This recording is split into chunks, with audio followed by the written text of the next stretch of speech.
চাপারহাটের মুসলমান, যুবকেরা সকলের পা হাত ধরে ভাই, ও ভাই যদি আমার নবীর প্রতি ভালোবাসা থাকে, যুবকেরা সকলের পা হাত ধরে পড়ি রে ভাই, তাড়াতাড়ি ছুটে আয়।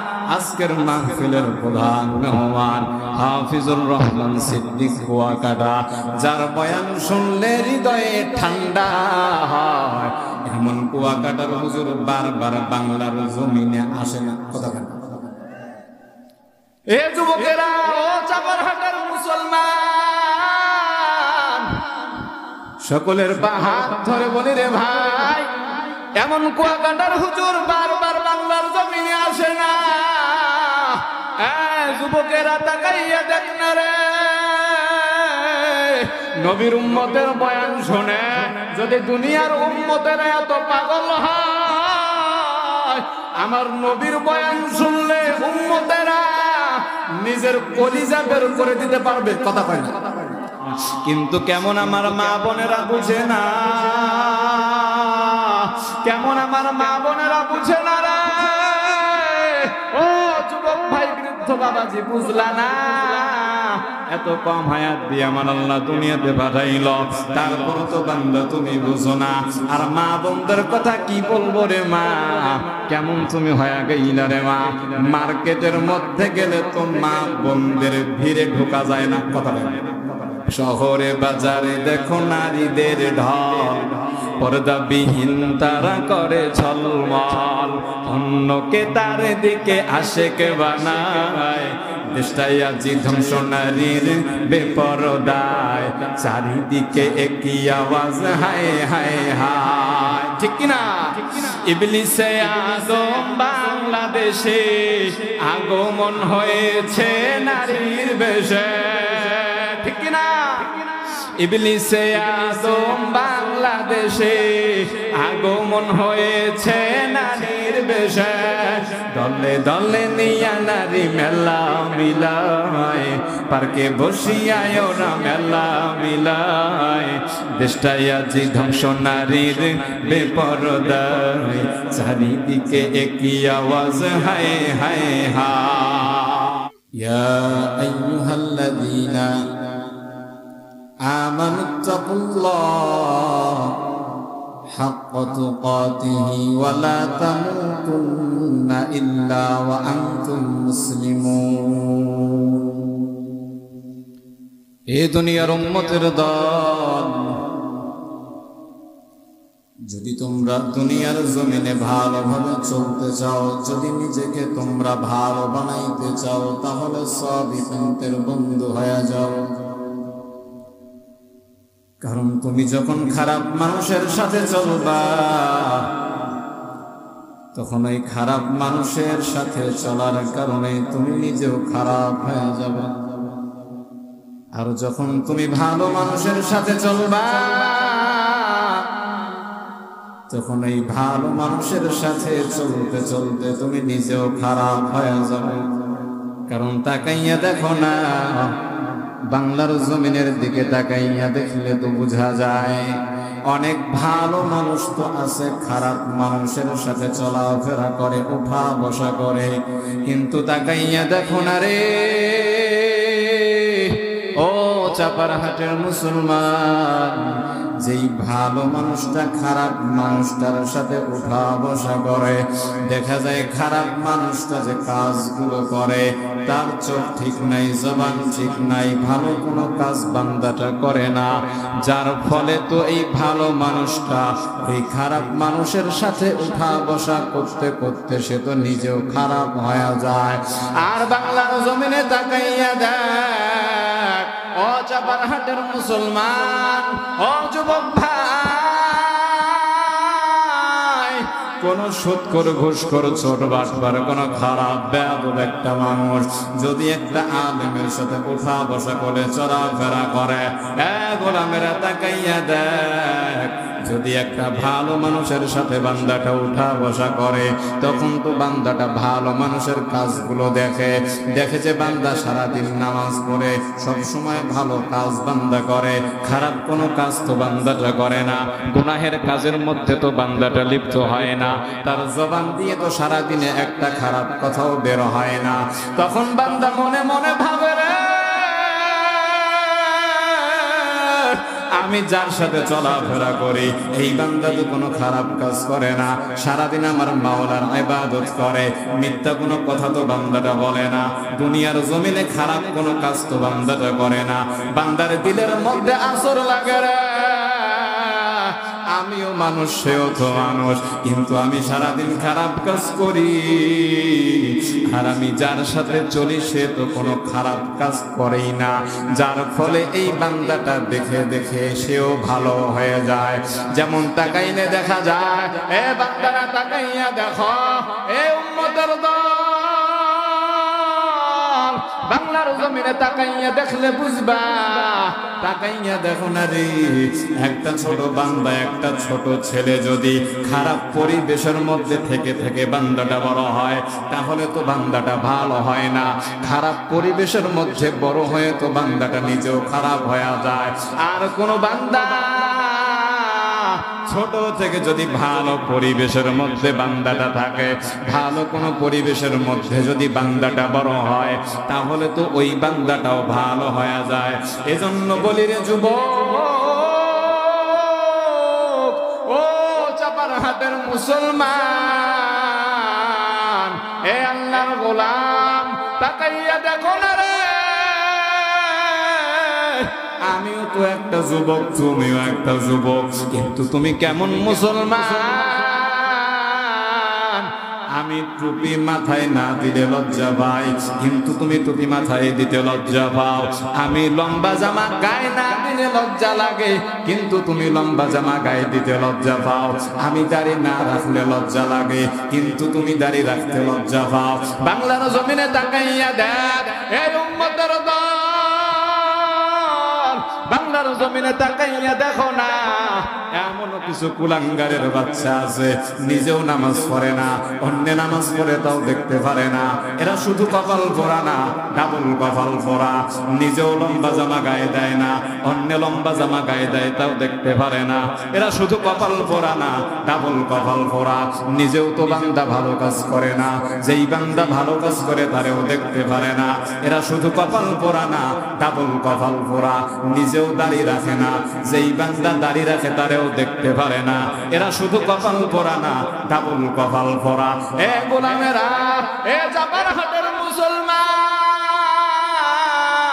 নিজেও তো বান্দা কোনো ভালো কাজ করে না, যেই বান্দা ভালো কাজ করে তারেও দেখতে পারে না। এ গোলামেরা, বুঝে থাকলে জবাব দাও, এইরকম ডাবল কপাল পরা বাংলার জমিনে আছে না? না। কিন্তু তাকাইয়া দেখো, যুবকটা কেমন দুনিয়ার পাগল। দুনিয়ার জমিনে থাকা অবস্থায় বান্দা যদি বাইরের মধ্যে থাকে, ঘরের মধ্যে যদি ফোন থাকে, ঘরের মধ্যে একটা মিস কল আসার কারণে বান্দাটা বাহির থেকে দৌড় দিয়া ঘরের মধ্যে চলে যায়, কে মিস কল দিল। কিন্তু তাকাইয়া দেখো না রে, বাংলার জমিনে তাকাইয়া দেখো না, মুসলমানগুলো কেমন কপাল ভরা। সামান্য একটা মিস কল আসার কারণে বান্দাটা বাহিরে থেকে দৌড় দিয়া ঘরের মধ্যে চলে যায়, কে মিস কল দিল। কিন্তু বান্দা এত কপাল ভরা, সারাদিন মসজিদের মধ্যে আযান, পাঁচ বেলার এলান দিয়া বান্দাটারে বারবার মসজিদের মধ্যে ডাকে, কিন্তু বান্দা কেমন কপাল ভরা, মিস কল আসার কারণে বাইরে থেকে দৌড় দিয়া ঘরের মধ্যে যায়, কিন্তু পাঁচ বেলা মসজিদের মধ্যে আযান হয়, বান্দাটা কখনো দৌড় দিয়া মসজিদের মধ্যে যায় না। এরে আল্লাহর গোলাম, বান্দা গুনাহ করতে করতে যখন বান্দার গুনাহ বেশি হয়ে যায়, তখন তো জমিন ডাক দিয়া বলে, রে আল্লাহ, ও আল্লাহ, আপনি যদি আমারে অর্ডার দিয়া দেন, আপনার এই নাফরমান বান্দারে আমি একবারে উল্টাইয়া দেব, এইটারে আমি একবারে মটকাইয়া দিব। ফেরেশতা আল্লাহরে ডাক দিয়া কয়, আল্লাহ, ও আল্লাহ, আপনার নাফরমান বান্দা আপনার দেওয়া রিজিক খাইয়া, আপনার দেওয়া সুস্থতার নিয়ামত নিয়ে বান্দা দুনিয়ার মধ্যে ঘোরে, কিন্তু আপনার নিয়ামতের শুকরিয়া আদায় বান্দা করে না। ও আল্লাহ, আপনি যদি আমার অর্ডার দিয়া দেন, এইটারে আমি একবারে মটকাইয়া দেব। এত দুনিয়ার মধ্যে আপনার নিয়ামতের শুকরিয়া আদায় করে না। আমার মাওলা কেমন দয়ার মাওলা! আমার মাওলা ডাক দিয়া কয়, ও জমিন, বান্দারে তুমি বানাইছো না আমি বানাইছি? জমিন ডাক দিয়া কয়, আল্লাহ আপনি বানাইছেন। আল্লাহ ডাক দিয়া কয়, ও ফেরেশতা, বান্দারে তুমি বানাইছো না আমি বানাইছি? ফেরেশতা ডাক দিয়া কয়, আল্লাহ আপনি বানাইছেন। আল্লাহ ডাক দিয়া কয়, ও জমিন ও ফেরেশতা শুনে নাও রে, দুনিয়ার জমিনে সামান্য একটা মাটির কলস যদি একটা বানায়, বান্দা শুনে নাও, কোন একটা হাড়ি পাতিল একটা কলস দুনিয়ার জমিনে কোন বান্দা যদি বানায়, একটা সামান্য মাটির কলস বানাইয়া, বান্দাটা তো এত সহজে ভাঙতে চায় না, এত সহজে তো বান্দাটা নষ্ট করতে চায় না। আর আমি দয়ার আল্লাহ কেমন দয়ার মালিক, এত দয়া করিয়া তো মায়া করিয়া আমি আমার বান্দাদেরকে দুনিয়ার মধ্যে পাঠিয়েছি সৃষ্টি করিয়া। বান্দা শুনে নাও, সামান্য একটা মাটির কলস বানাইয়া যদি একটা বান্দা ভাঙতে না চায়, তাহলে আমি আল্লাহ এত দয়ার মাওলা পুরা আসমান জমিন আমি 6 দিনে সৃষ্টি করেছি। বলে দুনিয়ার একদিন আখিরাতের 1000 দিনের সমান। দুনিয়ার একদিন যদি আখিরাতের 1000 দিনের সমান হয়, তাহলে পুরা 6 দিন সময় লাগাইয়া যে আল্লাহ আসমান জমিন বানাইলেন, 6 সমান 6000 বছর। আর আল্লাহ ডাক দিয়া কয়, আমি আমার বান্দারে বান্দাইতে আমি 40 দিন সময় লাগাইছি, সমান 40,000 বছর সময় লাগাইয়া আমি আমার বান্দারে বানাইলাম। তাহলে আমি আমার বান্দারে এত সুন্দর করে বানাইয়া কিভাবে আমি নষ্ট করতে পারি? কিভাবে আমি তার এত কষ্ট দিতে পারি? কেমন দয়ার মালিক আমার মাওলা, কেমন দয়ার আল্লাহ, কেমন দয়ার আল্লাহ! আল্লাহ ডাক দেয়া কয়, রে বান্দা শুনে না, ও বান্দা, আমি তোমারে মাত্র 100 বছরের হায়াত দিয়া দুনিয়ার জমিনে পাঠাইলাম। এই 100 বছরের হায়াত পাইয়া বান্দাটা দুনিয়ার মধ্যে আসিয়া আমার মাওলারে চেনে না। বান্দা এক সময় কোথায় ছিল, আবার কোথায় যাবে বান্দা খেয়াল করে না। কিন্তু আমার মাওলা কেমন দয়ার মাওলা! আল্লাহ ডাক দিয়ে কয়, রে বান্দা শুনে নাও, 100 বছর হায়াত পাওয়ার পরে যদি তুমি বান্দা পুরো 100 বছর গুনাহ করে ফেলো, ও বান্দা শুনে না, 100 বছর বান্দা তুমি যদি গুনাহ করে ফেলো, যদি কোনো একদিন 2 ফোঁটা চোখের পানি ফালাইয়া আমি মাওলার দরবারে হাত উঠাইয়া 2টা ফোঁটা চোখের পানি ফালাইয়া যদি আমি মালিকরে বলতে পারো, রে আল্লাহ ভুল করেছি মাফ করে দাও, আমার মাওলা ডাক দিয়া কয়, তোর 100 বছরের গুনাহ মাফ করে দিয়া সাথে সাথে আমি তোরে জান্নাতি বানাইয়া দিব। আতিনা ফি দারে দুনিয়া না হুসান, আতিনা ফি দারে আকুবা না হাসান, ইয়া গিয়াসাল মুস্তাগীসি নাহদিনা লফতিখারা বিল উলুমে ওয়াল গিনা, হর গরিদে নেকো তু তৈয়ার হ্যায়, जो न मांगे उससे तू बेजार है। এ আল্লাহর গোলাম, পুরা পৃথিবীর জমিনে তাকাইয়া দেখো, সেই হযরত আদম আলাইহিস সালাতু ওয়াস সালাম থেকে নিয়া আজ পর্যন্ত কত বাহাদুর টিকতে পারে না। ইবলিস টিকতে পারে নাই, নমরুদ টিকতে পারে নাই, হামান টিকতে পারে নাই, সাদ্দাত টিকতে পারে নাই, আবু জাহাল টিকতে পারে নাই, উতবা সাহেবা টিকতে পারে নাই।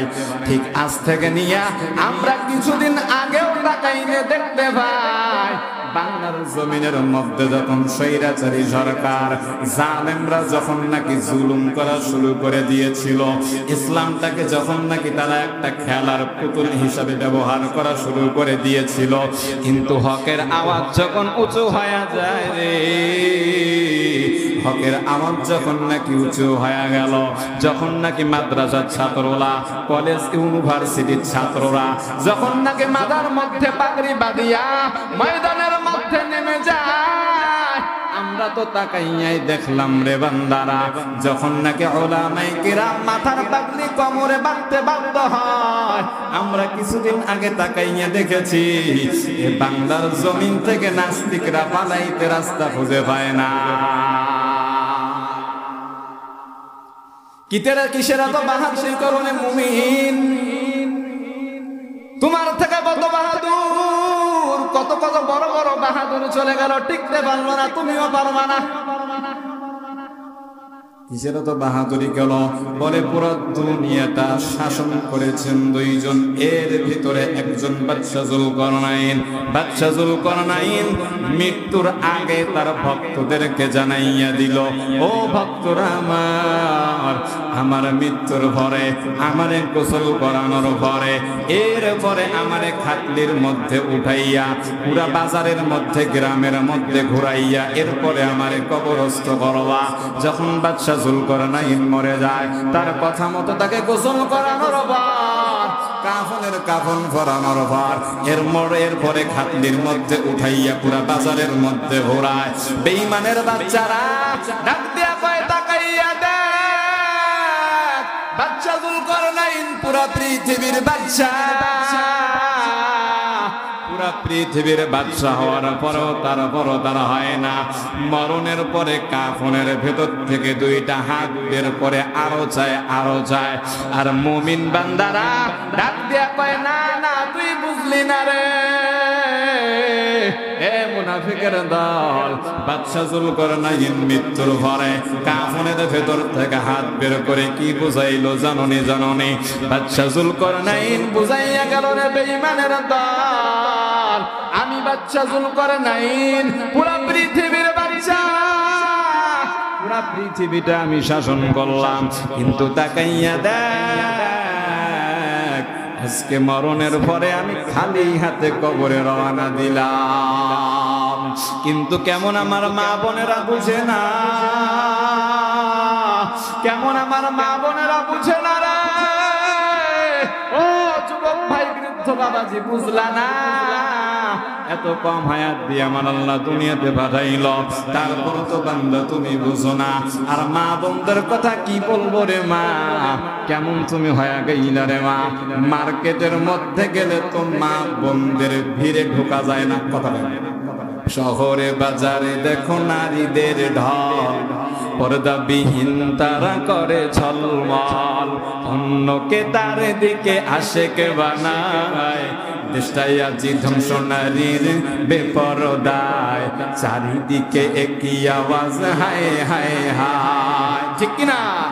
ইবলিসে আদম বাংলাদেশে আগমন হয়েছে নারীর বেশে, ঠিক কিনা? ইবলিসে আদম বাংলাদেশে আগমন হয়েছে নারীর বেশে, দলে দলে নিয়া নারী মেলা মিলায়, পার্কে বসিয়ায় ওরা মেলা মিলায়, দেশটাই আজি ধ্বংস নারীর বেপরদায়, চারিদিকে একই আওয়াজ হায় হায় হায়। এজন্য বুঝা দরকার যে আল্লাহ তাআলা আমাদেরকে এত কম হায়াত দিয়ে দুনিয়ার জমিনে পাঠিয়েছেন। মাত্র 100 বছরের হায়াতের ভিতরে আল্লাহ তাআলা যদি আমাদেরকে 80 বছর 70 বছর হায়াত দিয়ে থাকেন, তাহলে দেখা যায় অনেক মুরব্বীর 50-60 বছর চলে গেছে, কিন্তু মসজিদে যায় না, ভালো করে কোরআন পড়তে পারে না, কবর বান্দা সাজাইতে পারে না, দুনিয়ার সব কিছুই বান্দা সাজায়। কিন্তু আমাদের খেয়াল করা দরকার, দুনিয়া কিছুই না, দুনিয়াতে আমরা সারা জীবন থাকতে পারবো না। আমরা সকলেই বুঝে শুনে কবরকে সাজিয়ে যেন কবরের মধ্যে যাইতে পারি। আল্লাহ তাআলা আমাদের সকলকে কবুল করুক। সকলে বলে আমিন। নাসরুম মিনাল্লাহি ওয়া ফাতহুন করিব ওয়া মা আলাইনা ইল্লাল বালাগ। আসসালামু আলাইকুম।